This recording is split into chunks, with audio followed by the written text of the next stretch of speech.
Hello दोस्तों, मेरा नाम रोहित है। इसलिए मैं और मेरे पापा दिल्ली शहर में ही रहते हैं। मेरी माँ 5 साल पहले हमें छोड़कर इस दुनिया से चली गई थी। दोस्तों, मेरी यह कहानी उस समय की है जब मेरी उम्र 25 साल थी और मैं भी अपने पापा के साथ उनके कारोबार में ही मदद करता था। पर एक बार मेरे पापा की तबीयत बहुत ज्यादा खराब हो गई थी और मेरे पापा को डॉक्टर ने बिल्कुल रेस्ट करने को बोला था और इस वजह से मेरे पापा ऑफिस भी नहीं जाते थे।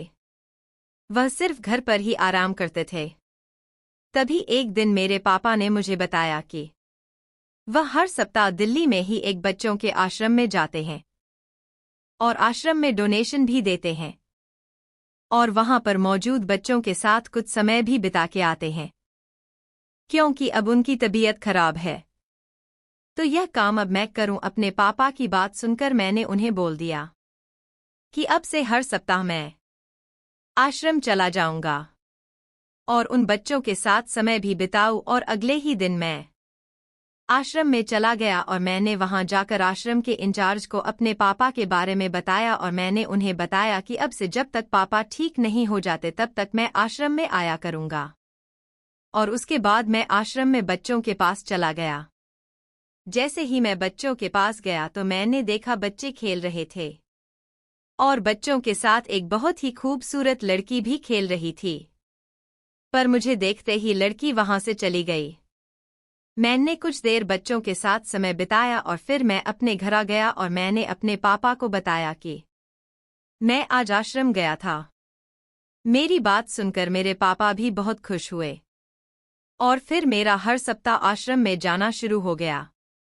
और एक दिन जैसे ही मैं बच्चों के पास बैठा हुआ था तो वही खूबसूरत लड़की भी मेरे पास आ गई और मुझसे बात करने लगी। और उस दिन मुझे पता चला कि उसका नाम सोनम है और वह इसी आश्रम में काम करती है।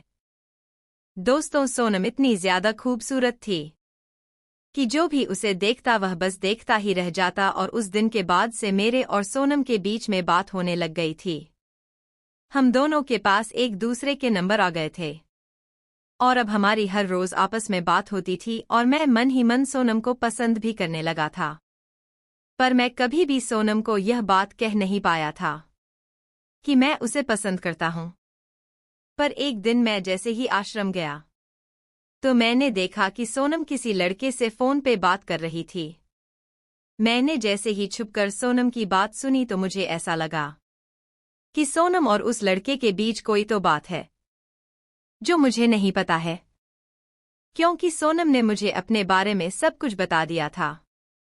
और उस दिन के बाद से मैंने देखा सोनम मुझसे बड़े ही प्यार से पेश आती थी। उसकी हरकतें बहुत ही अजीब सी थी। मैं कुछ भी समझ नहीं पाया कि इसके पीछे क्या है। और एक दिन मैं बिना बताए ही सोनम के घर चला गया और वहां जाकर जो मैंने देखा उसे देखकर मेरी तो हालत ही खराब हो गई, क्योंकि वहां पर सोनम एक लड़के के साथ पार्टी कर रही थी और सोनम उस लड़के से कह रही थी कि अब हमारी जिंदगी बिल्कुल मस्ती से बीतने वाली है, क्योंकि मैंने बहुत ही ज्यादा पैसे वाले लड़के को अपने जाल में फंसा लिया है।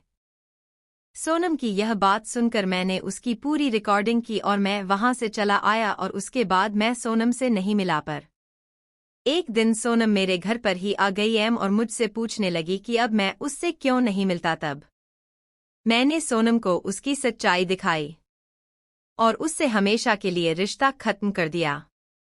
और दोस्तों, इस तरह से मैंने अपने आप को बचाया। तो दोस्तों, यह थी हमारी छोटी सी कहानी। दोस्तों, आपको हमारी कहानी कैसी लगी कमेंट करके जरूर बताएं। दोस्तों, उम्मीद करता हूं आपको हमारी कहानी पसंद आई होगी। कहानी पसंद आई हो तो कहानी को लाइक जरूर करें और अगर आप चैनल पे पहली बार आए हैं तो चैनल को सब्सक्राइब जरूर करें। और दोस्तों, नोटिफिकेशन बेल को जरूर दबाएं ताकि अगली अपडेट आपको सबसे पहले मिल सके।